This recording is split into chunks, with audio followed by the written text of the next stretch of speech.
Hello, I'm Debbie Nunn, and welcome to my show, Debbie Does Country, where together you and I will be getting to know the amazing singers, songwriters, and musicians in country music. I have a fantastic show for you today, and a very special guest joining us all the way from Nashville. Country Music Spotlight. Play all my favorite songs. Shining the light on artists of then, now, and forever. You're going to love it. It's a classic. My guest today was inducted into the Kentucky Music Hall of Fame. He is a 3-time Grammy nominee, a multi-IBMA award winner, and one of Nashville's most accomplished singer-songwriters. He has penned mega hits such as Murder on Music Row and Highway 40 Blues. His songs have been recorded by artists such as Ricky Skaggs, Alison Krauss, Rhonda Vincent, Garth Brooks, George Strait, Trisha Yearwood, Diamond Rio, Alan Jackson, Trace Adkins, Reba McEntire, and many, many more. I'd like to welcome and introduce you to the very talented singer-songwriter, Mr. Larry Cordle. Hi, Larry, and welcome to Debbie Does Country. Hello, Debbie. Thanks for having me on here. Hi, Larry. It's a real honour to have you here today. You are a man of many talents and many wonderful songs. How are you? I'm doing great. I'd love to start at the very beginning, Larry. You were born and raised on a small farm in Kentucky. What was your childhood like growing up on the farm? We were just really close, my family and I. I had my parents kind of had two sets of kids. They had me and my brother Mike, who was 3 years my junior, and then when I was about 13, my sister was born, and my younger brother.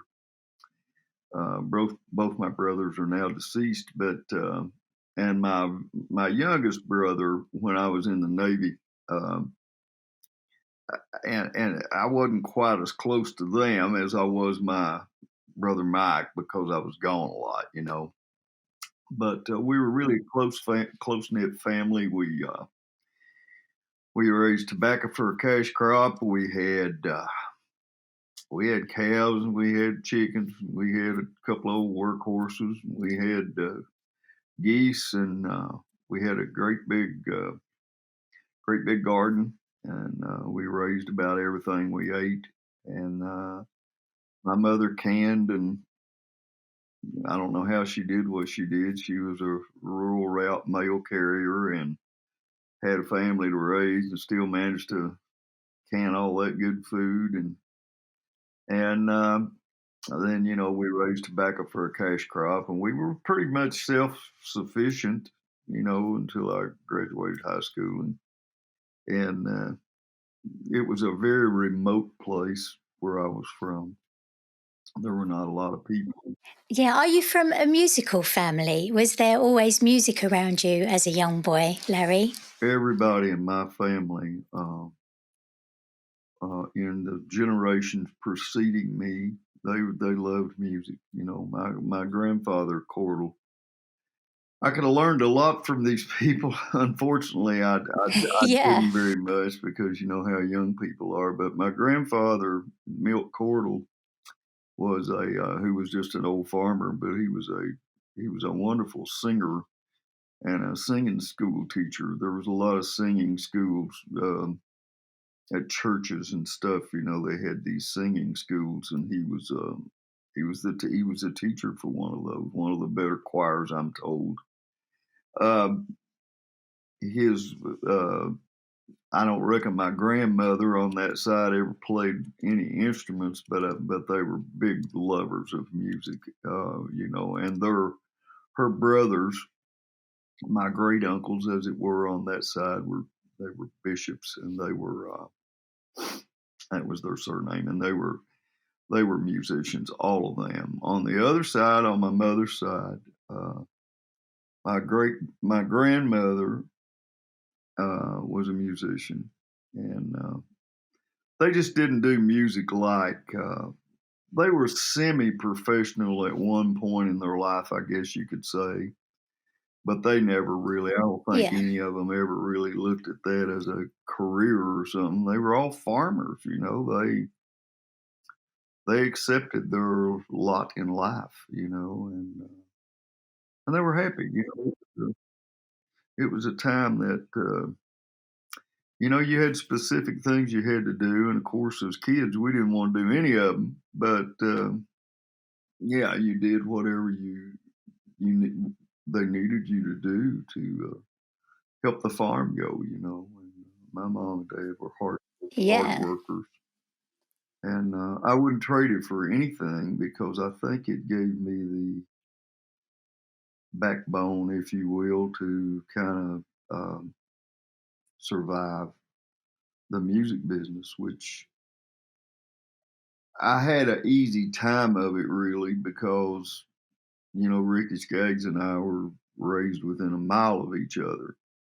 So my introduction into the music business later on in life was made a lot easier by that. And as opposed to some people I know, but it still has so many peaks and valleys that it's hard for most people to understand, I think, unless you're just in the business. Yeah, so you were from a really hard-working family, and like you say, that's what's kind of made you work hard and achieve what you have in the music industry. And like you say, you have to be strong, in the business to achieve the goals that you're going for. But Larry, can you tell us about your grandfather who played banjo and fiddle? He must have been a big influence on you in that way. He was actually my great grandfather. His name was. Oh, okay. See, my grandfather on my mother's side died very young. He was 26 years old when he died, so I never really knew him. And back in those days, people would get these illnesses, and there just was no cure for them, I guess. And he got tuberculosis, and he died like in the late 30s or something. So my mom and my uncle were uh, were raised by my great grandfather, the fellow you're asking about, and my great grandmother. And my great Okay. grandfather, who was the banjo player, fiddle player, he lived. Let's see, he died about 70, 76, something like that. So he lived a long. He was truly like my grandfather. And I only actually heard him play banjo twice. Nobody owned a banjo, but he had an old fiddle. I've got it here now. That he bought off a guy named Bill Conklin. He gave $5 for it in 1950. He told me once. And Oh, he, in the evenings, a lot of times there was not a lot of entertainment. We sat around exactly. Yeah. stories, or we got one TV channel, and it looked like looking at ghosts, but we could, so it wasn't like today at all. So a lot of times he would get fiddle out, and he was a great dancer. And he was Oh, he was okay. one of these happy-go-lucky guys that everybody in the county knew him, and everybody called him Uncle Harry. And so I started trying to learn how to play the guitar to kind of second after him, when I was about 13 or 14, I guess. He ran an old country store that was just 50 yards from our house, so we spent a lot of time in there. And the days were just kind of filled with, and especially in the summertime, if you weren't working, we were down there. Yeah, and neighbors kind of would stop in. A lot of times they might stop in for a pack of smokes or chewing tobacco or something, Okay. and they'd want to Peppa would play, and he'd get that old fiddle out, and he wouldn't he would play 2 or 3 songs at a time. But yeah, he was a big influence on me, and they had been kind of a semi-professional, him and his brother and my grandmother, his daughter, and a couple of his nephews. They had had some sort of like semi-professional band, and he told me they rode to Virginia to play. They thought they had this break to play a radio show, but they all got drunk on moonshine, and Granny wouldn't never let him go back. So he kind of ended his professional music career. But I don't think they ever really saw themselves as having a career in it. They just enjoyed it. They loved. It was their great pastime, their how they'd relax from a hard working day type of thing. When I think back on it, I mean, we had many things that we could do, but that was our very favorite thing was people would stop in, and a lot of times Ricky was such a prodigy, that any good musician would come there to play with him. So, we just got to be around fantastic. A lot of really good music early on, and, I don't think I ever thought about it being any chance of being a career. Hey, Larry, you mentioned Ricky Skaggs, that he lived, a mile away from you? You were best friends? Were you best friends at the time? I'm a little bit older than him, so his sister, our families were close. So his sister and I were the same age. She's passed on now too, and his brother Gerald was about my brother Mike's age, maybe a little bit older, a year and a half. So we just, Ricky was a little bit younger than us, so his dad didn't let him get out and play rough like the rest of us did, because he was such a prodigy. He was afraid of you would hurt his hands, So the rest of us had a lot of other activities, but now Ricky didn't a whole lot. And they played all the time, him and his dad. So you could go up there anytime. You could go up there, and there was always music there. But occasionally they would come to our house, or they would go to another neighbor's, and we would be invited as well. So we were around a lot of music all the time. Instruments. You mentioned that you play guitars.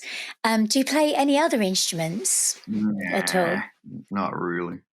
No. I can make chords on the mandolin, but my hands gimped up, so I could never.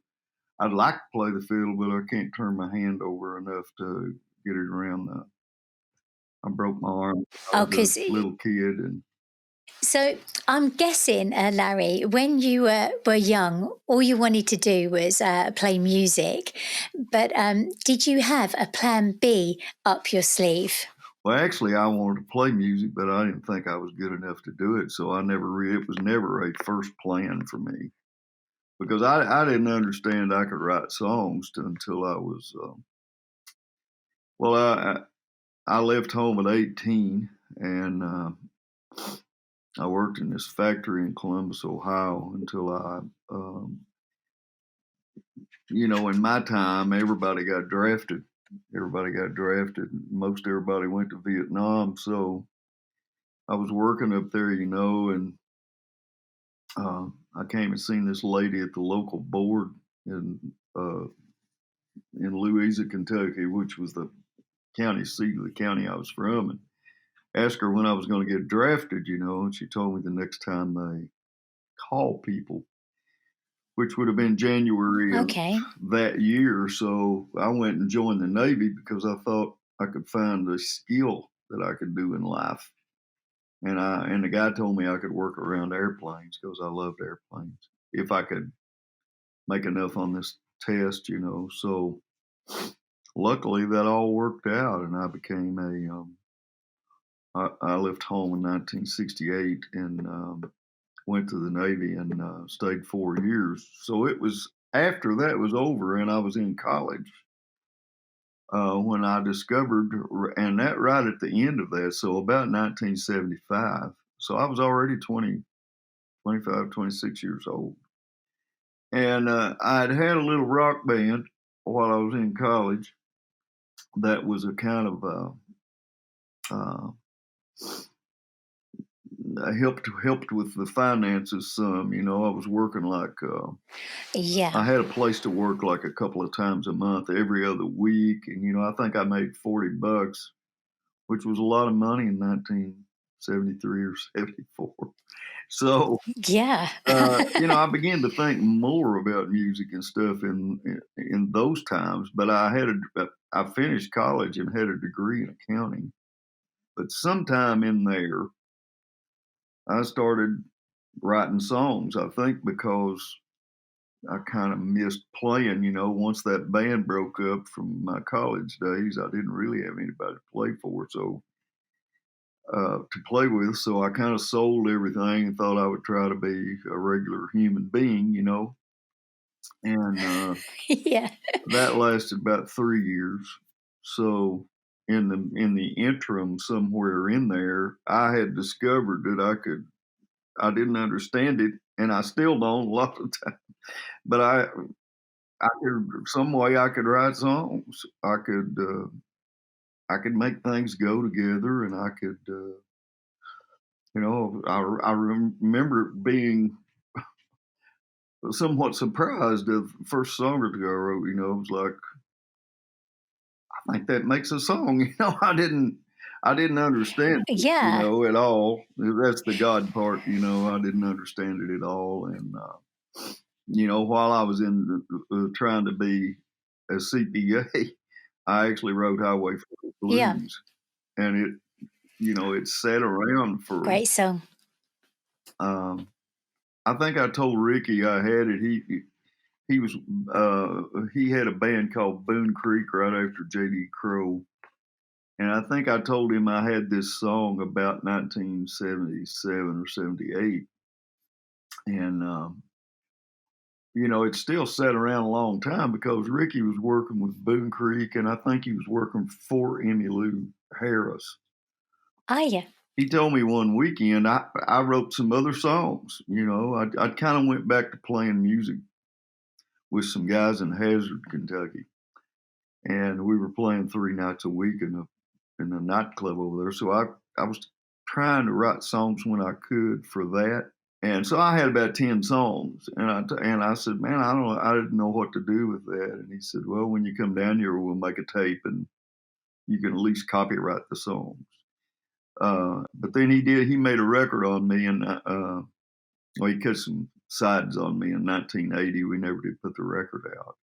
Yeah, because I was going to ask you actually about Highway 40 Blues, Yeah. because I love the melody, and I was going to ask, you know, how did this song come about? I actually was working I was working during the day, and I was living in this community called Paintsville, Kentucky. And then Wednesday, Friday, and Saturday nights, I worked over in Hazard, Kentucky, which is about 60 miles away through these old crooked roads.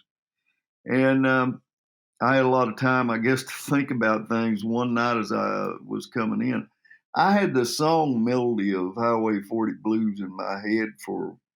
You ever do that? Get something in your head where it just kind of goes around and Yep. around.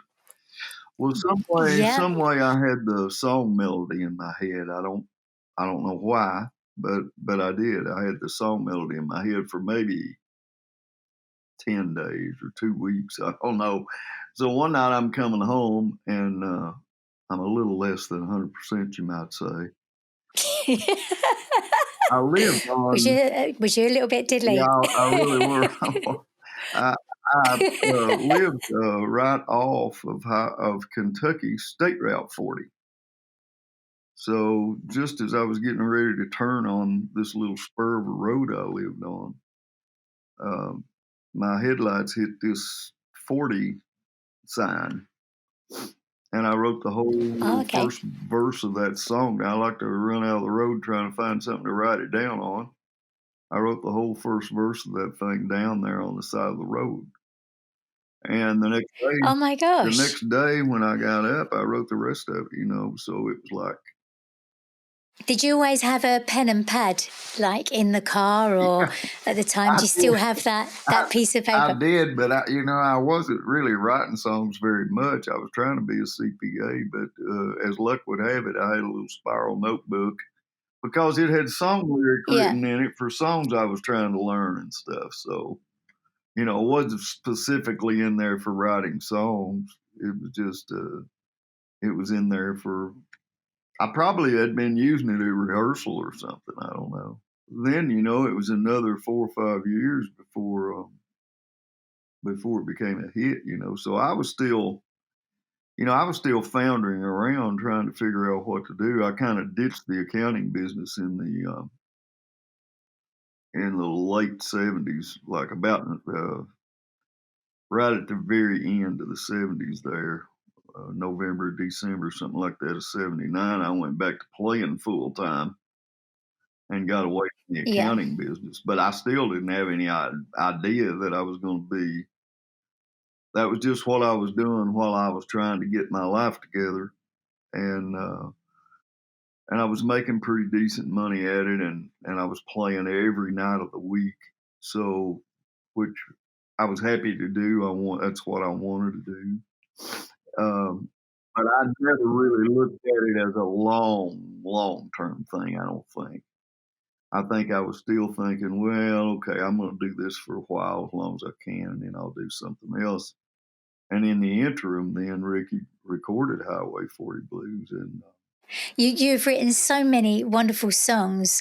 What was the song that changed everything for you as a songwriter? well, it was that. I mean, without Yeah, that, I would have never got. At the time that song was written, I probably only had 3 or 4 songs, even. And of course, that was the one that was the head of the the class, smash. And I didn't know. As far as I knew, I was just kind of doing that for myself. I didn't know what might happen. Honestly, they were things that came through me, and I wrote them down. And I think about it a lot. I think if it hadn't been for that, if it weren't for that song, I mean, all these other songs might not have ever been. Once I was able to move here, I was around more creative people all the time, which where the other songs came from. Well, they all come from God, but Yeah. God put a lot of great people in my life, and How do you usually start writing your songs? Do you start with the lyrics or music first, or have you ever had a song come to you in a dream? I have. I've had You I've have, had more yes. than one. And have you woke up singing that whole song? Yeah, I don't think I've done that. I think I get the song idea from the dream, or a couple of things that come to mind is I wrote this song called "A Visit with an Uncle." There's this cemetery where a lot of my ancestors are buried in Kentucky, and I had a great uncle that was one of the last Cordles. He was the last one that was ever put there, and it's way back on top of this high hill. And the kids, all of my daughter and my great nieces and nephews, when they were small, we would go to my sisters, or my mother was still alive back then, I guess, and dad, and we would go there for the holidays, and they would always want me to take them back to this old cemetery. So on one Thanksgiving, I left up there, and I could tell when I left up there, it was such a lonely place. I could tell there was some kind of thing come over me as we were leaving there. So when I came home that night, I had a dream about it, about this thing, and I woke up and sat straight up in the middle of the bed, and I went and got a pencil and paper and wrote down the first 3 or 4 lines of it. And then I called my friend Larry Shell, and I said, "I think I'm onto a song here, and it sounds like you. So if you help me finish it, So that's how that came about. Another song I got strictly from a dream is "Gone On Before," that I wrote with Ronnie Bowman, and I wrote it after my mom passed away. Oh, Uh, I had this dream about her, and the only one I ever had.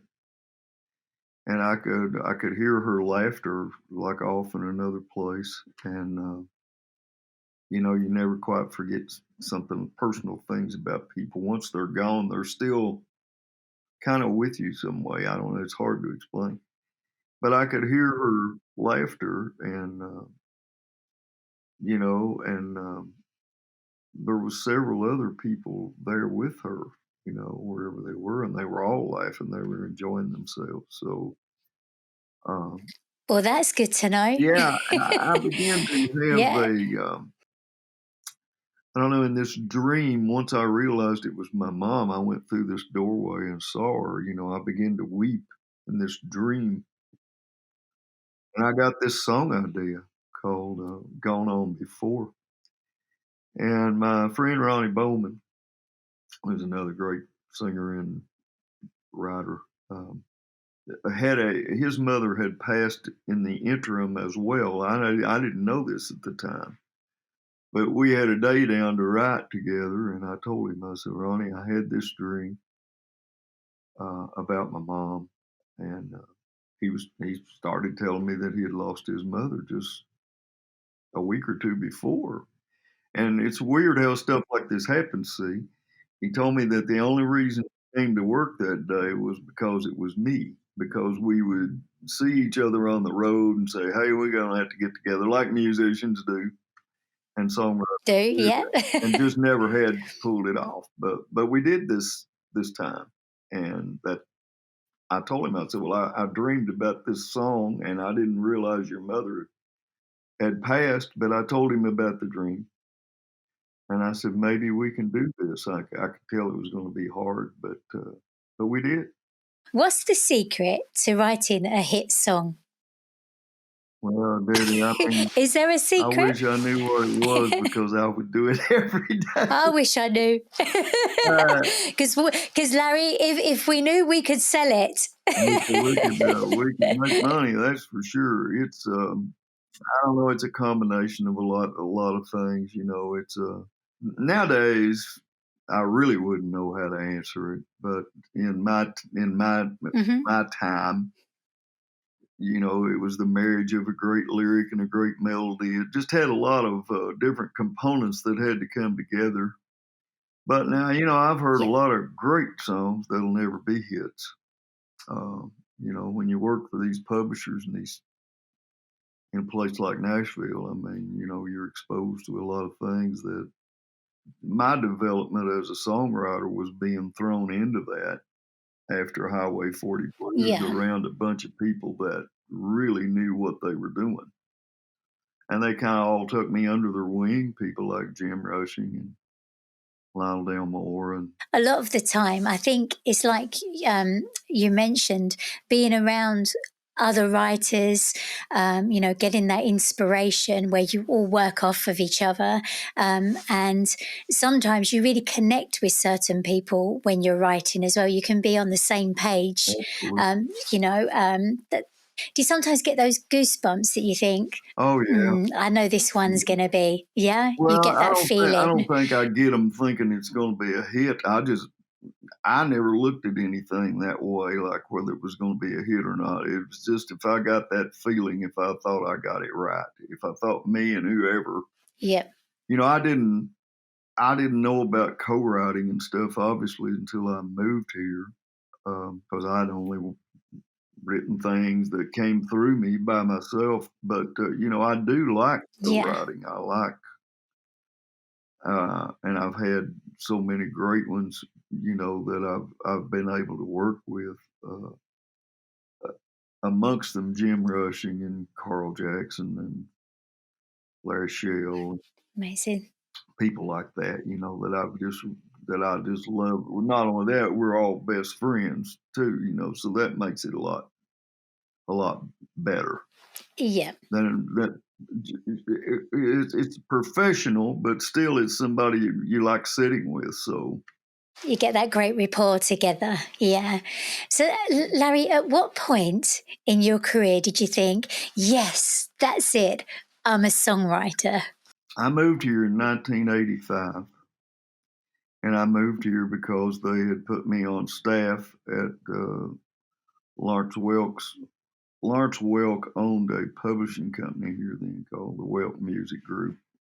You know, I had that Highway 40 Blues was a hit, but I kept banging around and trying to find something else. And it was a couple of years, you know, before I actually landed another thing. And it was on a Mo Bandy record.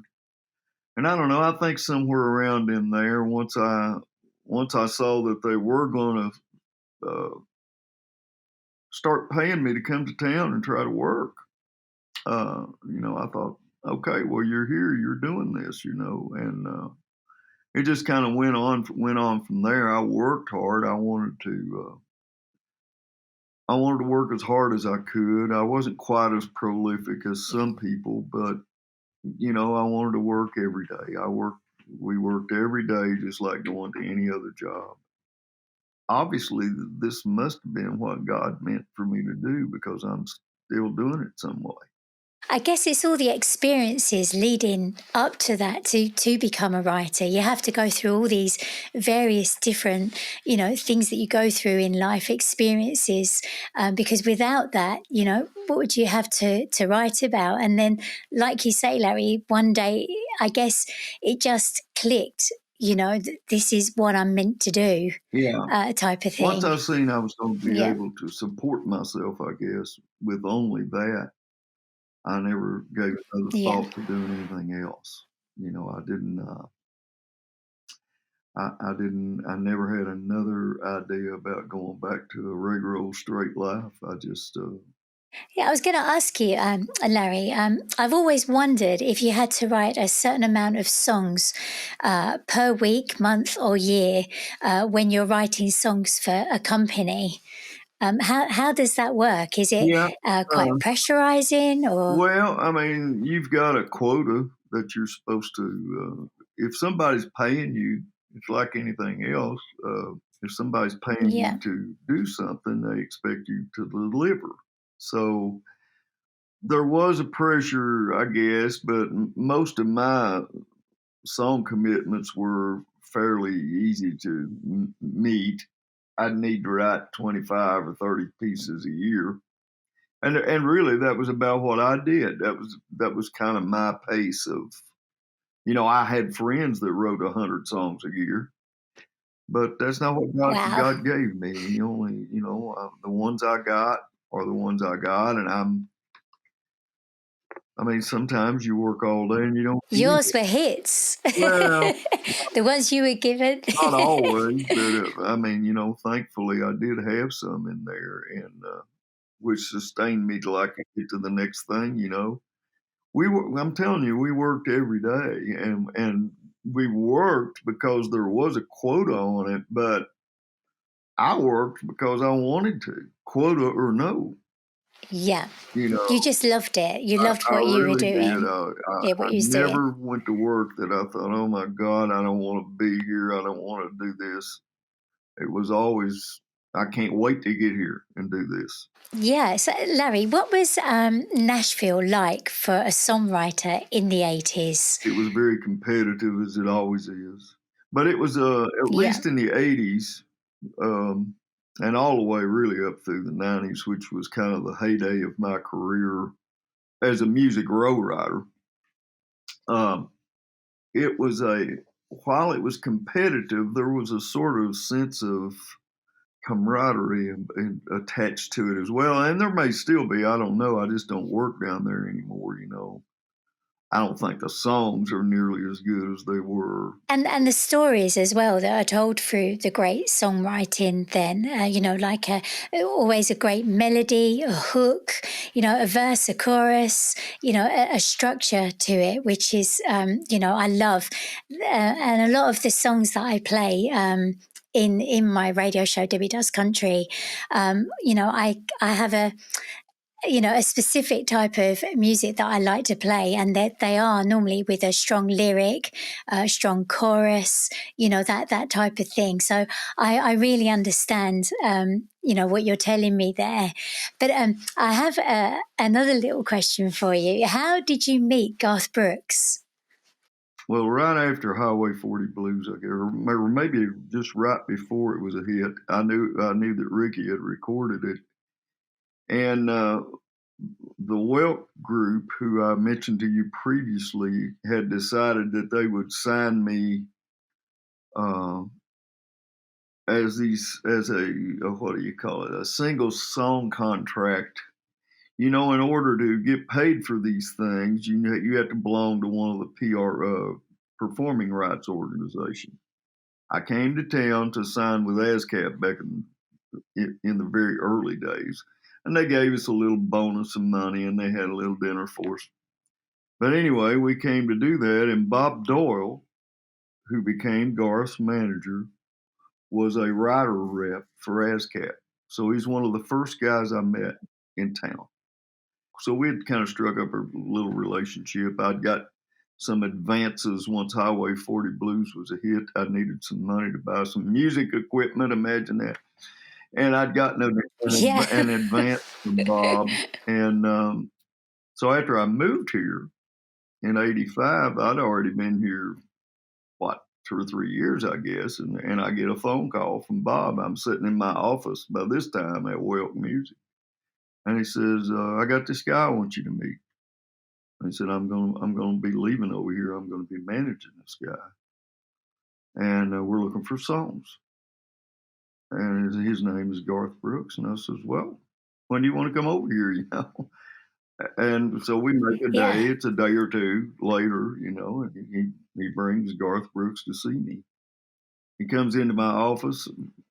I am kind of over the star thing by this time because I've already been around a lot of them. And not only that, I was raised around Ricky and Keith Whitley, who were the greatest musicians and singers and stuff that I knew. So, and he asked me if I would pitch him some songs, and I was like, absolutely, it's what we do. So I made him a cassette tape that I think had 5 songs on it.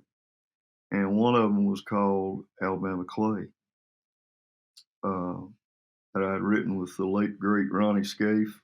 And that's how I met him. I mean, Bob brought him there before he ever made any records.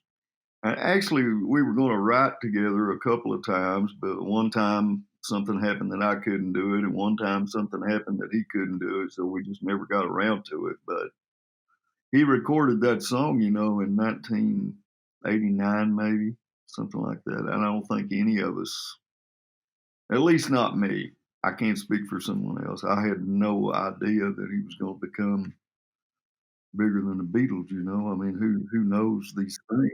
Didn't it sell over 50 million copies or something, Larry? That album? I don't know exactly how many that album is up to now, but I know of the first, I don't know, 6 or 7 of those records that he did. They were all like, what do they call that? They're diamond records, which are in excess of 10 million copies. And one time, years and years ago, I got invited to this thing that they were doing, this celebration that Capitol Records was doing with Garth, and it was when he passed 100 million in sales. So I don't know how many albums that would have been. That's been 20 years ago, easily, or 25. Yeah. So I don't know, since then, there's no telling. I mean, I don't know how many. I had a bunch of those records around here, but I got elected to the Kentucky Music Hall of Fame in 2015, so I gave a bunch of that stuff to them, but I don't know, so I don't really.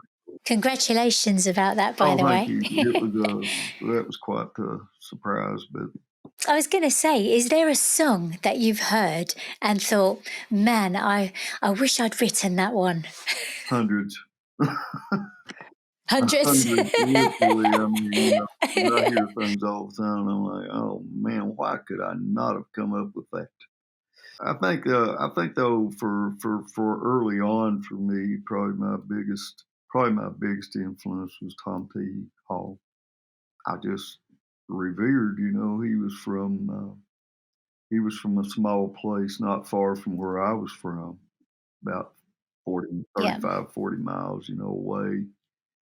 And a little old country town not unlike around where I was from. And he wrote songs about people that I could see. And Yeah. so I wound up just loving him, and never knew that I would get to meet him and become friends with him, but thankfully I did. And how did that feel when you met him? Was he everything that you expected? Yeah, and more. I worked briefly in one of his brother Jack's little old band. I played one show with him, I think, and we had a few rehearsals. But I was playing a bluegrass festival in his hometown, Olive Hill, Kentucky.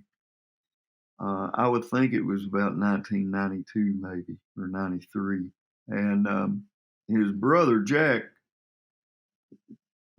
I hadn't seen in many years, and he came to this little rehearsal area just as Glenn Duncan and I were coming off stage, and I was putting a guitar away, and he asked me if I was Larry Cordle, and I said, "Yes, sir, I am." And I said briefly, you remember I kind of worked with you a little bit back in the 70s, and he's like, "Oh yeah, but I don't think he ever." I don't think he ever. He politely said, "Yeah." He says, "Well, Tom T wants to see you," and I was like, he wants to see me because he was there. He was doing a show with Ralph Stanley. So I get on this golf cart, and he takes me back up through this field to a bus, and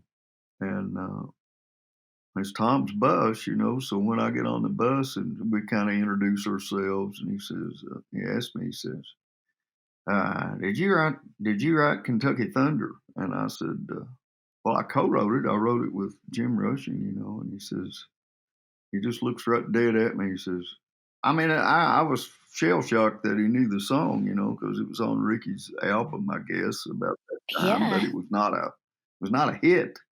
It was just an album cut, and what Ricky wound up naming his band and stuff. Well, I only wrote it because Ricky asked me to. So I said, yeah, I wrote it. And he says to me, he says, man, that's a great song. And for me, even though I'd already been in the music business a few years by that time, that was one of the biggest moments of my life. So we became friends, and over the years, we didn't see one another a lot because he lived pretty good a little bit piece away from me, but I always enjoyed my time with him. When I was listening to your music, actually, I did kind of think that you reminded me of Tom T. Hall in the respect of the storytelling and the way you write, the way you write your songs. Well, as I told you at the beginning of this, there's a lot of storytelling was kind of a way of life. There wasn't a lot of entertainment, so a lot of times people would tell these old family stories.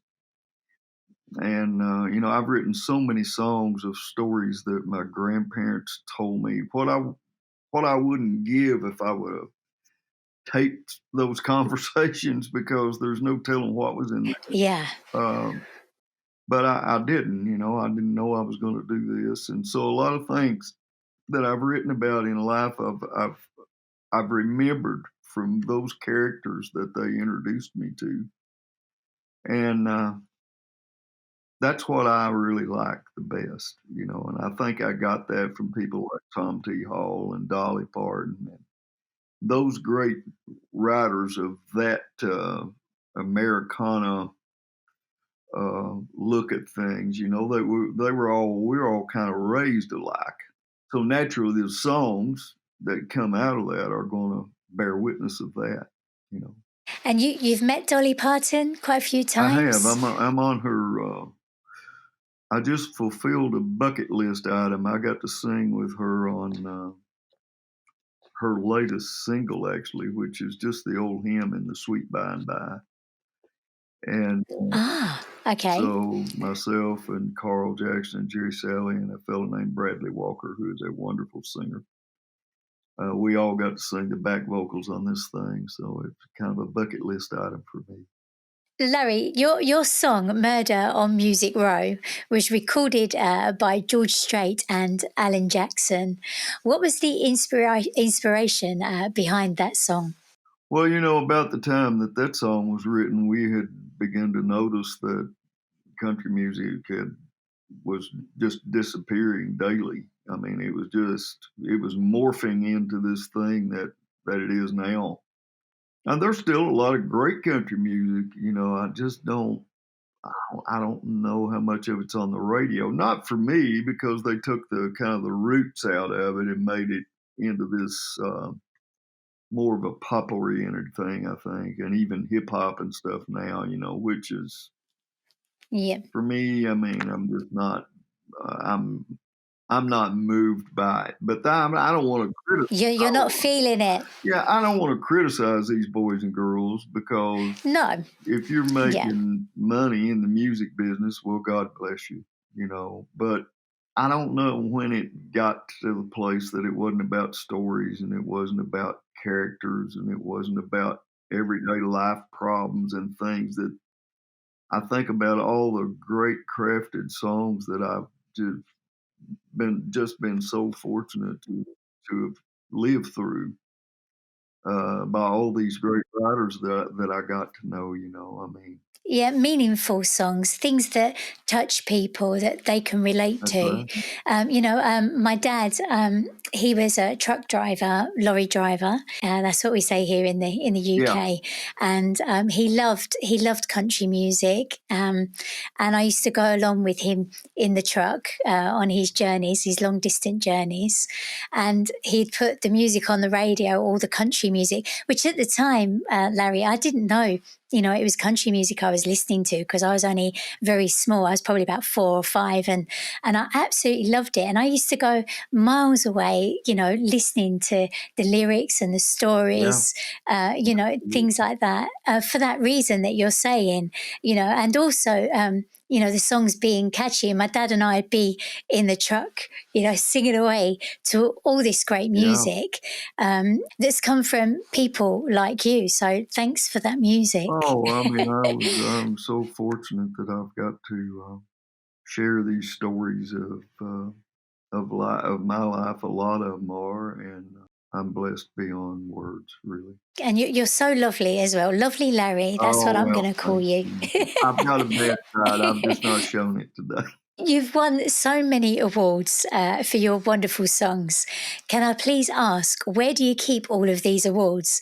And do you have them on display or hidden away in a very big cupboard? Well, a lot of them I gave to, a lot of these things I gave to the Kentucky Music Hall of Fame. But probably the ones that are most important to me are sitting right here. Oh my goodness, you're going to show me. That's fantastic. Oh, wow.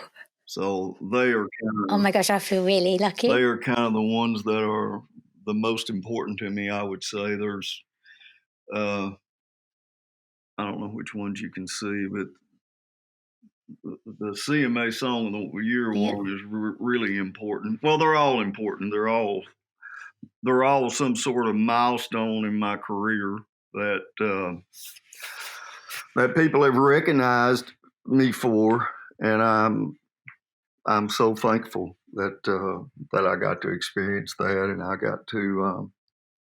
The best part about the music business, Debbie, is the people that you. My best friends in life, I've met in the music business. I've never known a musician that wouldn't help another musician. Songwriters are the same. I don't know. There's some sort of thing that permeates all of us. A connection. It really is, yeah. Because I think most of us at some point in life realize just how lucky we've been that we got some way chosen to do this. Yeah. I don't know why. You've worked with so many fantastic country music artists, Larry. Do you have a particular favourite story that you like to tell, or an experience that you may have had when meeting one of them? Oh, I think the best one probably was that one I told you about Tom T. Just the fact that Tom T. Hall. Yeah, just the fact that he would know a song of mine, and although Tom and I never really worked together. But I'll tell you one more good story with Tom T. Yes, please. Dan Hayes was the director of the IBMA, the International Bluegrass Music Association. And about maybe 15 years ago, he was going to retire from doing that and move on to some other phase of his life. I got an invite to come to this thing, and it was held down on Music Row. And I got all the way out to my truck, and I thought to myself, you know, I bet Tom T. Hall and Miss Dixie are going to be there because they were really good friends with Dan. I had a little book that Tom T. wrote. It's called How I Write Songs. And I thought, man, I think I'm going to go in the house and see if I had just had it out. I had just had it out looking at it. So I knew right where it was. So I came back in the house and got the book. I thought, Tom T. might sign this for me. You know, we kind of know one another there. So I put the book in the truck and I drove to town. When I got to the event, they had a tent set up and they had refreshments and finger foods, whatever. And of course, I shook hands with Dan, and I saw Tom T. under this tent, and there was a crowd of people around him, as there always was. And he was holding court, if you will. I got cold feet. I thought, nah, I'm not gonna ask him to do this, No. you know. But right outside the tent, I saw Miss Dixie. So I went up to her and I said, you know, Miss Dixie, I hardly ever do this. I said, you know, I got this little old book. I said, do you think Tom would sign this thing for me? I said, it would mean a lot to me, you know. And she's very English, you know. She's so lively. You go get that book and take it over there right this minute and tell him I should have signed it. So I went to the truck and got the book, and I come back, you know, and I walk up there. There's still a good crowd, 5 or 6 people around, you know, and I shook hands with Tom. I got this book up under my arm, and I says, I hate to ask you, you know, when you got all this going on and everything, I said, but it'd mean a lot to me if you would sign this book. So there's still 5 or 6 people standing around him, you know, and he takes this book and he takes a Sharpie out and he says, you know, sometime back I heard this song called Black Diamond Strings. And he said, this may sound self-serving. He said, but the longer I listened to it, the more I kept thinking, that son of a bitch has been reading my book. So he signed his name and says, he puts mine, says to Larry Cordle, the other best Kentucky songwriter, and signs his name to it. I wouldn't take anything for it. Larry, do you have any other hidden talents we should know about? Can you dance like your great-grandfather, or are you a great cook? I'm the worst dancer ever. No, You worst dancer ever, are you? I don't really. I can't. I couldn't draw a stick man. You know, you see a lot of people like Tom T. was a great painter. You know, and Okay, you see a lot of artists that are that way. They're really good at something else. I'm not good at anything. That's the only thing I know how to do is write a song. I don't know anything else. Can you cook? I'm a good cook.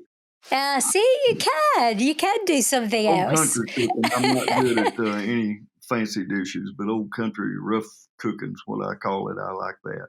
I love a roast, a roast dinner. I love a roast. Me too. Do you? Oh, okay. Yeah, it's one of my biggies. One of your biggies. Oh, okay then. So we'll have to meet up and have a roast together, Larry. What's your favourite pastime? As in, what do you like to do when you're not singing, songwriting, or performing? Well, I know far more about Netflix than a grown man should know. I love Netflix, especially since the pandemic. But be honest with you, you know, I had a private pilot's license. I love to do that, but I finally had to quit doing it because I couldn't make enough money to keep up with it. You know, I used to really like to fish a lot. These days, I don't have much time for that. But you know, Debbie, these days, my favorite pastime is watching my granddaughter grow. She's 2.5 years old, and she's just the light of my life. I love her so desperately. She is. It's hard for me to believe I could love something that much, but I do. This little one. She's gorgeous, holding the little pumpkin. Oh, thank you. Yeah, her mama had taken, Daddy had taken her to a pumpkin patch last fall, so I thought that was a beautiful picture, and I just decided to stick it in that CD. It's so sweet, honestly. It's lovely because when I received this, you actually signed this for me, Larry, which I can't thank you enough for doing that. It's lovely. So thank you so much for that. And also, Larry, you have your beautiful wife here at the back as well, which, Yeah. can you see that? Yeah. Yeah, she's Oh, lovely. thank you. Yeah. Thank you. We've been married a long time. How long have you been married, Larry? 38. You better know this one. 30, well, actually, almost. Oh, you'll be in trouble. Almost 40 years. It'll be 40 years in September. And I suppose she's been your rock all the way through your success, isn't she? Yeah, you got to put up with a lot when you live with people that do what we do for a living. I mean, Yeah, I was going to say, Larry, if you could do a duet right now with one of your icons, who would you choose? Me? Well, I'm kidding. I'd like to do one. I'd love to sing with you. I don't know. That's a tough one, I guess, because there's so many. There's so many people I think of. I guess I'd probably pick. I don't know. I'd probably pick a girl, because I sing pretty good with girls. What would that be? Would that be a nice ballad or up tempo? It'd be a nice ballad with Linda Ronstadt. That's what I'd like to do. Linda Ronstadt. Oh, she's lovely. Yes, the lovely Linda Ronstadt. Good choice. Larry, I've always dreamt of sitting on a porch with a great songwriter, playing me their favourite bluegrass music. Do you have a porch, Larry? I do. I have a big old front porch. Goes across the whole. You have? Oh, do you? My father-in-law built it for us when we first moved out here about 1992 or so. So yeah, we spend a lot of time out there. If I get to visit Nashville again sometime soon, maybe you can sing to me on that porch. Absolutely. Do you know, I love a porch. Absolutely, I'll be happy to. I think Brooks and Dunn need a new member, Larry. Brooks, Dunn and Nunn. What do you think, Larry? Would they go with that? Great. And I think you should do that. Absolutely. That's at least you got the rhyme for the rhyme in there. Sure. No, I think it'd be fantastic. Yeah.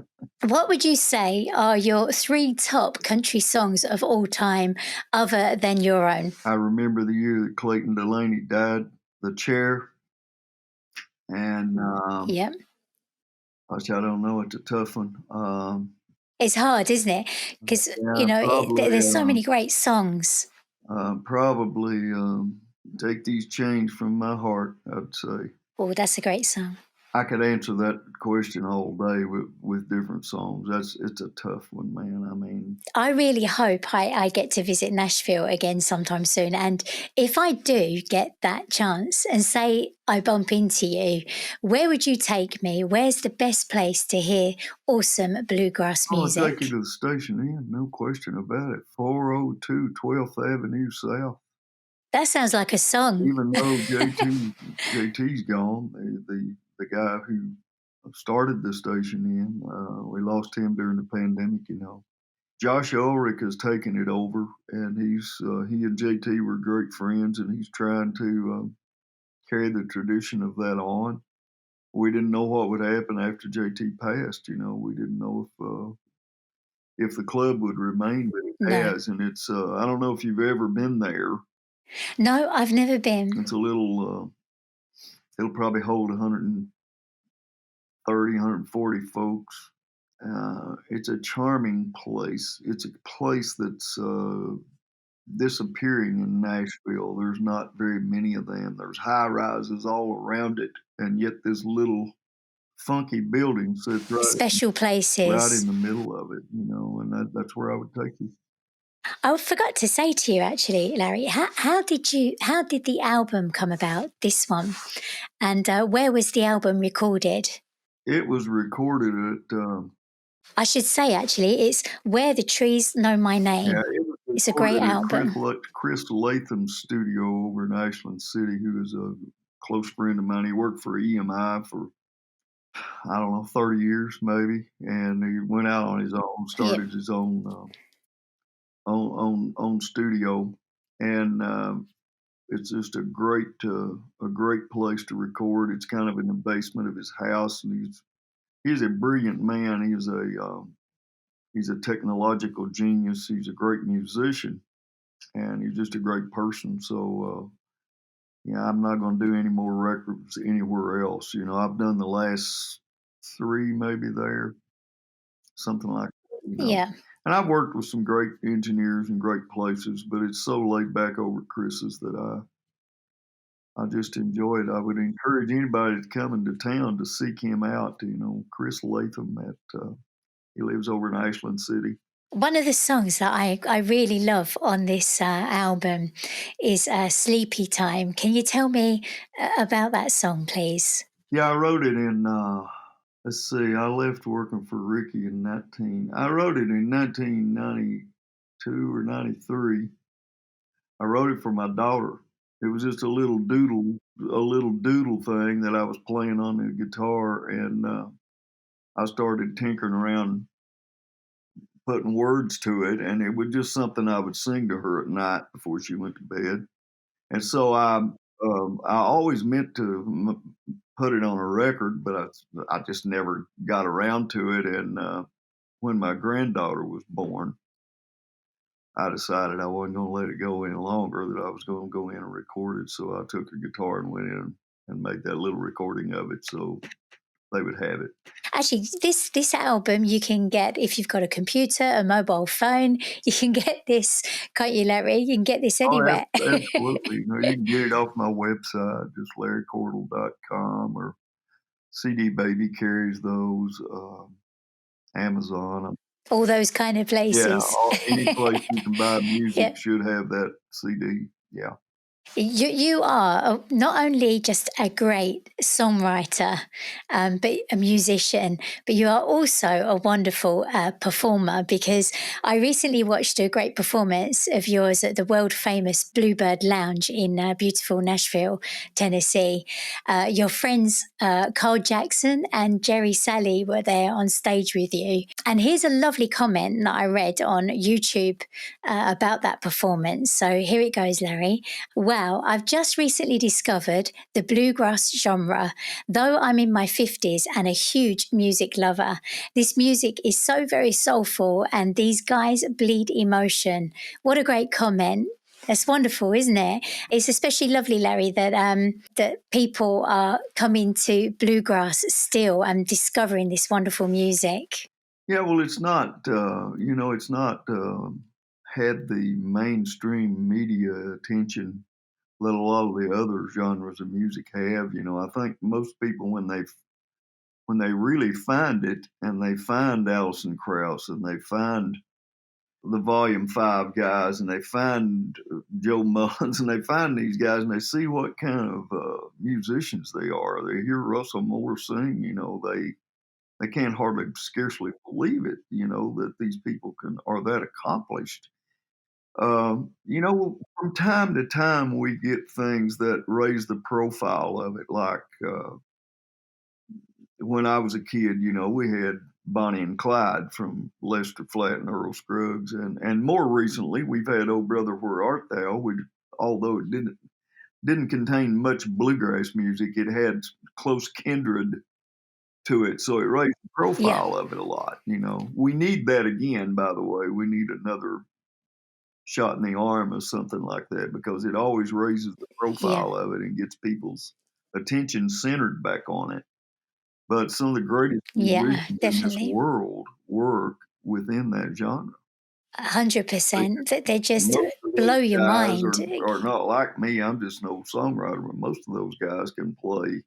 But you're also a great guitar player. You've also played the guitar really well. I kind of hold my own, but I see these kids that it's just like the hand of God just landed right. They don't even know how they can do that. They just can. They just can. They just pick it up and play. Oh man, they just are fantastic. You know, I can't wait to see what the next generation will bring to this, you know, because they are so accomplished. You know, Larry, what does bluegrass mean to you? Well, it's an honest music. There's no bells and there's no whistles. What you see is what you get. It's not smoke and mirrors. there's an honesty that permeates that we used to have in country music, by the way. Used to, they were kind of Yeah. one and the same. They just used slightly different instruments, but they all used to tour together. Um, it's a breeding ground for the greatest musicians on the face of the earth. I really believe that. They don't, by and large, they don't read music. It's all by ear. They can play anything with anybody. It's down It's home. It's special. down home, and it's uptown too. It just depends on what you want to do and who you want to hear. We've got a lot of different influences now. We've got a lot of great songwriters within the genre that are putting new music in here that is really. So I don't know. It means all that to me. I mean, it's you look at these country acts in town. I don't care. You look inside these bands that tour with them. Nearly every one of them's got a couple of three bluegrass musicians in there. That's where they found them. Yeah, for sure. That's where they found them. And the people that leave bluegrass and go do that, they do that so they can make a living. You got to travel a lot of miles between shows, and there's no comfort in it. There's Yeah, I see that. I see that all the time with Rhonda Vincent, how hard she works. And you've written songs for Rhonda Vincent never was a as well, harder. but she's always out there. She is one of the hardest workers ever, and is one of our greatest acts. And I love her. She's a thank God that they made her a Grand Ole Opry member. It was time. Yay! I was so pleased. Yeah, Yeah, and I think she was just chuffed with the whole thing, wasn't she? oh yeah, absolutely, and well deserved as well. oh yeah, absolutely. Bless She's her. worked so hard for it, and she's such a standard bearer for traditional music, and it's people like that, people like Rhonda, and people like Ricky, that have had opportunities at bigger things, that make but yet, they found a home within that music that they understand, and it's bluegrass music is a family oriented music. Yeah, that's what I love It's the about it. greatest part about it to me is, you can take your children there, and I mean, there's not a lot of these things that you can do that. Now, Larry, I'm going to ask you something now because basically life can throw us curveballs. And in 2016, you had to put a hold on your latest gospel album while undergoing chemo for leukemia. I wanted to ask you, how are you doing now? I'm doing great. Luckily for me, if you want to call it luck, but the Bible says that we should rejoice in all things. So I found out I had leukemia, and the first thing you think of when you hear that is, okay, well, how long have I got here? And that's the first question I ask. And luckily for me, my doctor told me, he said, well, I don't think it's a death sentence. I think you're going to have to do some unpleasant things, but I think you can survive it if you. So I went into chemo I found out I had it in 2015, and I had to start taking chemo. It got bad enough till I had to go into treatment in 2016. Yeah. And I did 6 months worth. And in December of 2016, they told me that it was in remission after 6 months of treatment. So, luckily for me, it's something they could treat.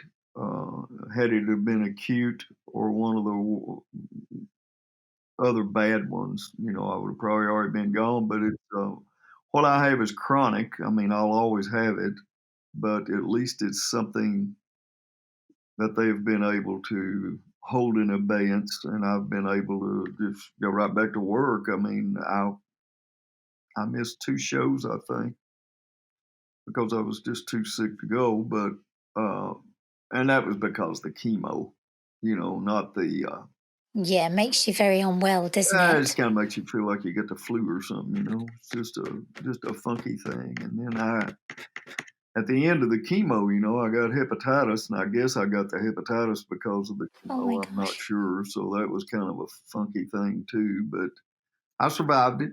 If you had one piece of advice you could give yourself when you were young, what would it be, Larry?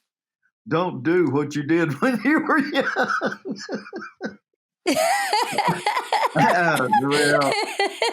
Well, if I had, I don't know, you know, your life experiences make up what you are. And some of that stuff I wouldn't choose to do again. But then again, I don't know, if I had one piece of advice to give myself, I'd probably say figure out what you're going to do in life a lot earlier than I did, and get busy doing it, because life's short. You know, I didn't get to this Yep. till late, but on the other hand, I've got to do it a long time. So I'm thankful for it, you know. But you know, if you have anything that you're passionate about, start doing it right now. Just go for Go it. for it. But, Yeah, just go for you it. know, I was the way I was raised and stuff. I just thought you went to work and you came home and you did that for 40 years and you died, you know. But I mean, anybody ought to follow their heart. You really, really Yeah. should, because this is a very short little thing here. You know, your life is very short in the great scheme of things. I can't let you go without you letting my listeners know where they can find out more about you and your wonderful music. So fire away, Larry. Well, you could just go to my website, www.larrycordle.com. And, you know, I have music. If you're in the radio business, all my music's up on Airplay Direct, but you can get all my CDs through the website. There's also a bio and pictures and things of what you'd expect to find on a website. So, Larry, it's been a pleasure talking to you. You are such a gifted singer, songwriter, musician. I've been blessed to get to talk to you. So thank you so much for that. And thank you for this wonderful album as well. You know, I love listening to it, and especially that you signed it for me. That means everything, and I keep it in a safe place. Well, you're welcome. And hopefully we can talk again sometime. Take care and stay safe. All right. Thank you, Debbie. Thank you very much. God bless. God bless. That was a very talented and gifted singer-songwriter, Larry Cordle.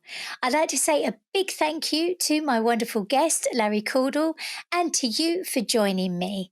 I've got lots more amazing country music guests coming your way, so make sure to join me on my next episode of Debbie Does Country. Until next time, it's bye from me, Debbie Nunn. Bye for now. Bye. Take care and stay safe.